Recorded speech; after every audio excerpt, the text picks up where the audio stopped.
আর দেখো, যেটা আমি সবসময় বলে থাকি, যে সিজনে যেটা খাওয়ার সেটা অবশ্যই খাওয়া দরকার। আর তার সাথে আজ বাড়িতে মজার ব্যাপারও একটা ঘটেছিল। আর যেহেতু আমাদের বাড়িতে তাল গাছ নেই, তো তাই যে তাল পাঠিয়েছে সে ছড়ে নিয়ে গরম করেই পাঠিয়েছে। তো তাই পাকানো তালের মধ্যে প্রথমে ময়দা দিয়ে দিয়েছি, আর তারপরে মিক্সির কৌটোর মধ্যে চিনিও দিয়ে গুঁড়ো করে নিয়েছি।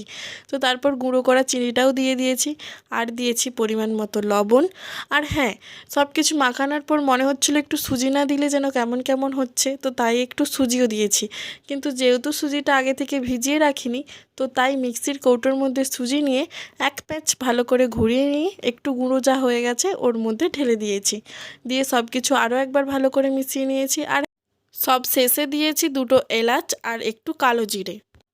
তবে এই তালের সিজনে তালের বড়া বা গুলগুলি, যেটাই তোমরা বলে থাকো না কেন, আমরা বেশিরভাগ গুলগুলিই বলে থাকি, খেতে কিন্তু বেশ ভালোই লাগে।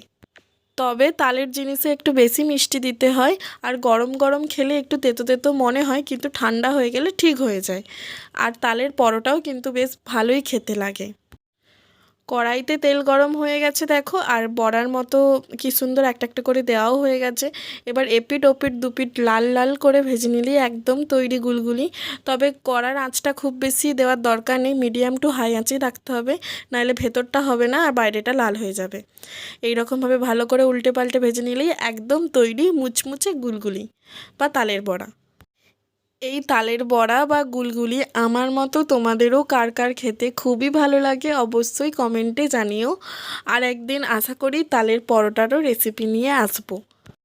আর যেহেতু সামনেই জন্মাষ্টমী আসছে, তো তাই বাড়িতে অনেক কিছুই হবে, তো সেই সব কিছুই তোমাদের সাথে শেয়ার করব। আর মজার ব্যাপারটা হলো এই যে, আজ গুল্লু বাড়িতে মেকআপ করেছিল, মেয়ে সেজেছিল। আর ও ক্যামেরার সামনে আসতে এতটাই লজ্জা পাচ্ছিল যে কিছুতেই আসতে চাইছিল না। আমি জোর করে ভিডিওটা করছিলাম বলে ওর মুখটা খালি দেখার মতো ছিল।